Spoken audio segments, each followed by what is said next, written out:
Assalamualaikum warahmatullahi wabarakatuh. Salam sejahtera untuk kita semua. Tabia. Perkenalkan, nama saya Komarudin SPD, asal instansi SMP Negeri 68 Maluku Tengah. Video ini dibuat untuk memenuhi kebutuhan tugas modul 1.1 tentang refleksi pemikiran Ki Hajar Dewantara. Izinkan saya untuk menyampaikan intisari pemikiran Ki Hajar Dewantara dan hubungan guru dengan pemikiran Ki Hajar Dewantara. Intisari pemikiran Ki Hajar Dewantara tentang pendidikan yang saya dapat ambil adalah pendidikan dan pengajaran merupakan usaha persiapan dan persediaan untuk segala kepentingan hidup manusia, baik dalam hidup bermasyarakat maupun hidup berbudaya dalam arti yang seluas-luasnya. Ki Hajar menjelaskan bahwa tujuan pendidikan yaitu menuntun segala kodrat yang ada pada anak-anak agar mereka dapat mencapai keselamatan dan kebahagiaan yang setinggi-tingginya baik sebagai manusia maupun sebagai anggota masyarakat. Proses pembelajaran yang mencerminkan pemikiran Ki Hajar Dewantara merupakan daya upaya untuk memajukan bertumbuhnya budi pekerti, pikiran dan tubuh anak dalam rangka kesempurnaan hidup dan keselarasan dengan dunianya. Pemikiran Ki Hajar Dewantara bersifat holistik. Artinya, murid atau peserta didik dibentuk menjadi insan yang berkembang secara utuh, meliputi olah rasio, olah rasa, olah jiwa, dan olah raga. Melalui proses pembelajaran dan lainnya yang berpusat pada murid dan dilaksanakan dalam suasana penuh keterbukaan, kebebasan, serta angkan. Hal ini seiring dengan 4 pilar pendidikan menurut UNESCO, yaitu learning to know, learning to do, learning to be, and learning to live together. Kemudian, dalam proses menuntun anak ke tujuan-tujuan pendidikan dan pengajaran, kita perlu memperhatikan kodrat alam dan kodrat zaman.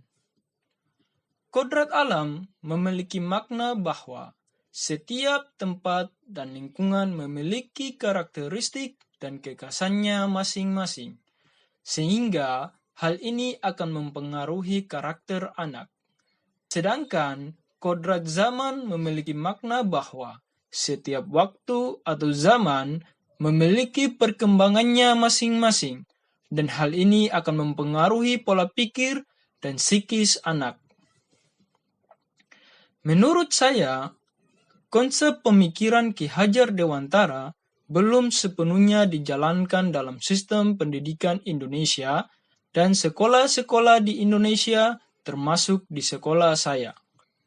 Namun, ada beberapa hal yang telah dipraktekkan pada sistem pendidikan kita sesuai dengan 2 pilar menurut UNESCO, yaitu mengembangkan pengetahuan dan keterampilan.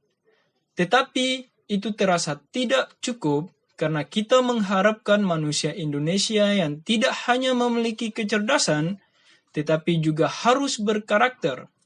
Manusia Indonesia dituntut juga harus memahami jati dirinya sebagai manusia yang memiliki dimensi individu dan sosial, memiliki akal budi, kehendak bebas, dan hati nurani. Learning to be menghendaki para murid untuk menjadi manusia yang berbudi, pekerti luhur, sedangkan learning to live together mengarahkan murid untuk memiliki kesadaran untuk dapat hidup bersama dengan manusia yang lain di tengah pluralitas dan heterogenitas. Sehingga yang menjadi tujuan pendidikan yang holistik adalah membentuk pribadi utuh yang memiliki kecerdasan, intelektual, emosional, sosial, moral, spiritual yang disebut melek moral dan sosial. Dan pada akhirnya, pemikiran Ki Hajar Dewantara sangat menginspirasi dan menguatkan saya sebagai seorang pengajar dan pendidik. Saya berpendapat bahwa pemikiran beliau harus diresapi oleh setiap guru dalam memberikan pendidikan dan pengajaran. Kita harus menuntun anak-anak menjadi budi pekerti yang baik, menjadikan mereka sebagai kodrat manusia yang selamat dan bahagia dalam arti yang setinggi-tingginya. Saya memahami betul bahwa saya adalah seorang guru yang harus belajar dari kandung badan hingga liang lahat. Sebagai seorang guru yang memiliki kewajiban dalam mengajar, mendidik, dan membimbing, saya selalu mengedepankan nilai-nilai kemanusiaan dan keinginan untuk selalu maju terhadap diri saya maupun peserta didik. Demikian uraian diberikan. Terima kasih. Wassalamualaikum warahmatullahi wabarakatuh. Salam sejahtera untuk kita semua. Tabia.